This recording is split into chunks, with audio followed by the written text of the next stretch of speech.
Coarctation of the aorta. Anatomy, pathophysiology, and pathology. Aortic coarctation is the result of a flow-limiting narrowing in the aorta at the site of the fetal ductus arteriosus, most commonly just distal to the left subclavian artery, may also be positioned more proximally in the aortic arch, Fig. 67. With time, an arterial supply to the lower body is achieved by extensive collateralization. Often hypertension develops during childhood. Most patients have other abnormalities, including bicuspid aortic valve, 50 to 80% of cases, and intracranial aneurysms of the circle of Willis. Epidemiology. This condition is more common in males than in females, 3:1.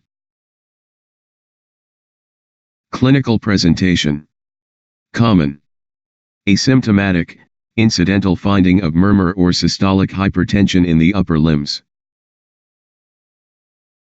Uncommon. Symptoms of hypertension, epistaxis, headache, and hemorrhagic stroke. Palpitations. Claudication in the legs. Heart failure. Physical signs. Systolic BP is usually greater in the arms than in the legs. Radiofemoral delay. Left sternal edge and or interscapular systolic murmur emanating from the coarctation. Investigations. ECG. Often normal, but there may be evidence of left ventricular hypertrophy. Chest radiograph. Rib notching of posterior third to eighth ribs, from enlarged intercostal arteries because of collateral flow, Fig. 13.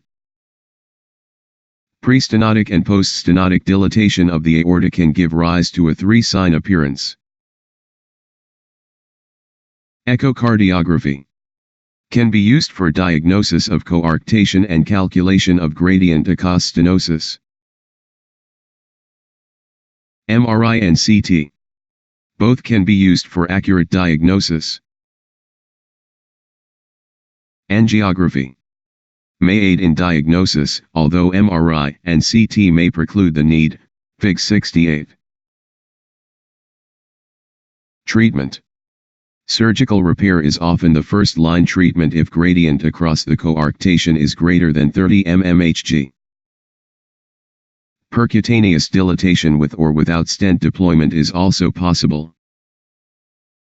However, routine current use is confined to treatment of pediatric or adolescent cases, and for the dilatation of repeat coarctation.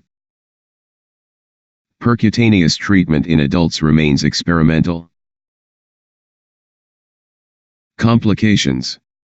These may include the following: left ventricular failure, aortic dissection, premature coronary disease.